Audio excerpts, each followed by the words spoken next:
Hello, hello. Welcome back. Happy last day of Black History Month. Wow, what a great 29 days. Although we celebrate Black History Year over here, we appreciate our ancestors' contribution to why we have this month. Ugh. All right, y'all. So this is the last story. We have come to the conclusion of our bit for me to put my voice out there and welcome back. If you don't know who I am, this is Symba, and I am a narrator and voice actor. So if you'd like to hire me, please email the Symba Luna Show at gmail.com. And we're going to get started. This is an excerpt from the book Forbidden Fruit, Love Stories from the Underground Railroad. We're going to kick off Black History Month. And feel free to go watch the last few videos we did. This one's going to be a little bit shorter, a little bit cozier. But I used a few of these stories. There's several, so feel free to get this book for yourself. And today's story, we have The Woman on John Little's Back.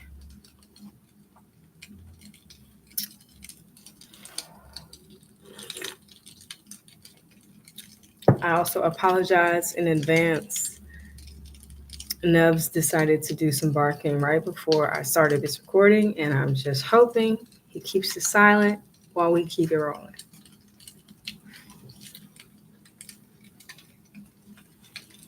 The Woman on John Little's Back. He carried his wife to freedom on his scarred and beaten back. That's really all you need to know about John Little. Among slaves, backs were storybooks, telling a whole person's whole saga, recording where he had been and suggesting where he might go. The back of a Mississippi slave named Gordon shows up in nearly every book about slavery. His knotted and furrowed back looks like a geography lesson. A cluster of islands here, a mountain range of pain there. Yet between them, a North Carolina-born slave named John Little and his Virginia-born wife, Eliza, might have had as many scars as Gordon. But they also had something else, an incredible memory of an incredible day. Welcome in, y'all. John Little became a runaway after his master refused to give him a Sunday pass to visit his ailing mother. He went to see his mother anyway and returned to take his punishment, 500 stinging, cutting lashes across his back.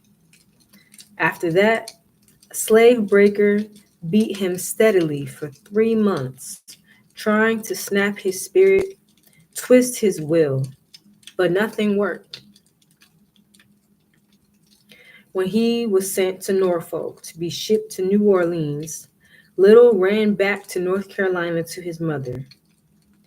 Taken to Tennessee, he married a woman with soft hands, a woman who couldn't stand too much sun, a woman as gentle as he was strong. But he was jailed again and about to be resold. That's when he broke out of jail. When his wife told him the overseer planned to whack him 300 times with a wooden paddle, he prepared to run away again, waiting in the woods until his ailing wife healed. Once the Littles began walking, they journeyed 9 miles before an exhausted Eliza Little collapsed on the floor of a barn. John Little kept trying to rouse her, but couldn't. Benjamin Drew, a 19th century researcher, describes what John Little did next. I seized her and shook her. Wife, wife, master is coming. But I could not awaken her. I gathered her up, put her across my shoulder manfully, jumped the fence, and ran with my burden about 1/4 of a mile. My heart beat like a drum, from the thought that they were pursuing us. But my strength at last gave out, and I laid her down under a fence, but she did not awaken. Over the years, Eliza, who married John at 16, had been battered almost as much as her husband. She had 3 scars on her hands and an arm and one on her forehead, inflicted by a mistress who had thrown pieces of a china plate at her, even though Eliza wasn't the person who broke the plate. She had been beaten with a piece of wood, leaving her with a scar over her right eye. Maybe that was a part of what made her so special to her husband. Like the people who stare in amazement at famous pictures of the slave Gordon's back, John could look at his wife and taste her tears. I bled like a butcher, Eliza told Drew. One piece of glass cut into the sinew of the thumb and made a great knot permanently. The wound had to be sewed up. This long scar over my right eye was from a blow with a stick of wood. One day she, her mistress, knocked me lifeless with a pair of tongs. I belonged to them until I got married at the age of 16. I was employed in hoeing cotton, a new employment. My hands were badly blistered. Oh, you must be a great lady, said the overseer. Can't handle the hoe without blistering your hands. I told him I could not help it. My hands got hard, but I could not stand the sun. During Eliza and John Little's journey to freedom, Eliza's shoes gave out, and she wore out her husband's old shoes too. Barefoot, they stumbled on. When they crossed the Ohio bottoms leading to the river, John Little once again proved that he was more than a man with a strong back. He told Benjamin Drew, the water was black and deep.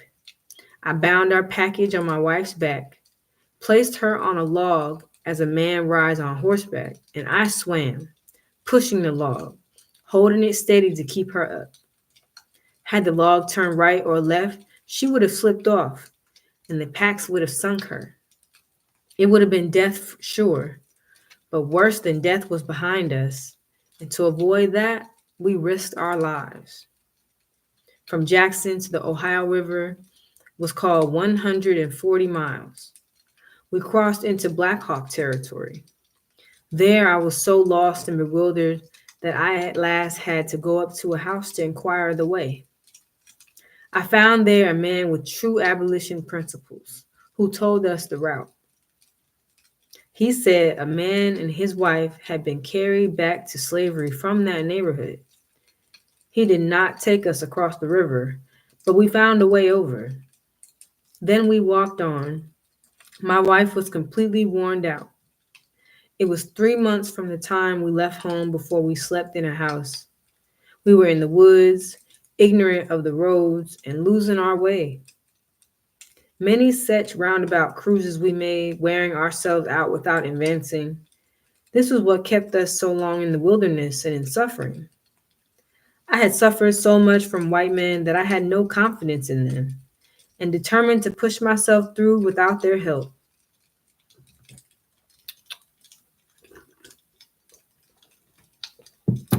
I know.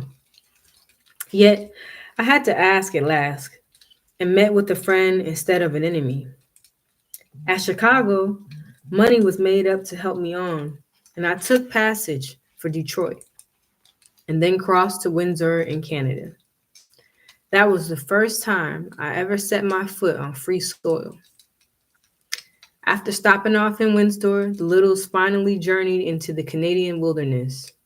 They had nothing but 2 axes, 1 suit of clothes, an iron pot, a Dutch oven, a few plates and forks, some pork and flour. Around 1842, they marched into the snowy wilderness known as the Queen's Bush, a vast tract of land in the Huron area. Settlers moved there on their own, one family at a time. There were no roads, no markets, no mills to grind flour. The Littles built a home amid wolves and bears and raised wheat and potatoes. Eliza Little chopped wood right beside John, the man who had carried her on his back and paddled her across a river, impelled by love. Whew. So that's our little one, short and sweet for today. Feel free to go back and watch the 3 other stories that are a little bit longer, or also pick up your own copy. Cause what? They never told us if there were love stories in the Underground Railroad.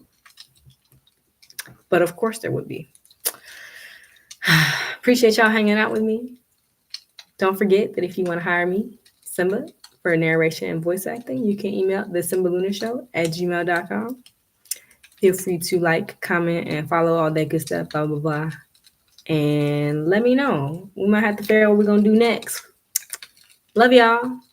Peace. Oh, for real. Love is all we need. Ashe. And black is love, right? Black love. Happy black love, y'all. Oh, happy Black History Month. Happy Black History Year. And I see y'all. Peace.